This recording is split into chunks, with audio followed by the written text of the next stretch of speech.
आरिफ दीवाना चिमका बाजार। नया नया कमर किनलक, नया सियलक कपड़ा, देवघर गइल भांग खाई के होई गइल लफड़ा। देख में गोद छलै होई गइल सावर, दम मार के गाजा के देखबै छलै पावर। पुलिस लाठी तोड़ देलक, सैया के माथा फोड़ देलक। पुलिस लाठी तोड़ देलक, सैया के माथा फोड़ देलक। अभी आप सुन रहे हैं टेनवाही से माँ दुर्गा म्यूजिक की प्रस्तुति।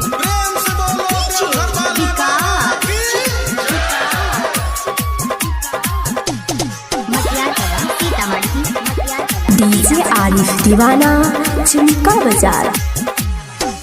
पोटरी में बांधने रहे भांग और धथुरा, लाग रहिया में खाई लेलक मरदा पूरा।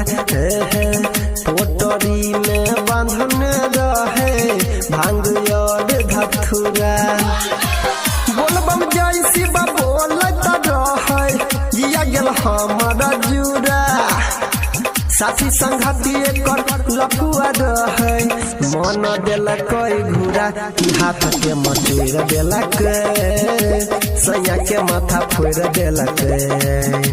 पुलिस लाठी तोड़ देलक, सैया के माथा फोड़ देलक। अभी आप सुन रहे हैं टेनवाही से माँ दुर्गा म्यूजिक की प्रस्तुति।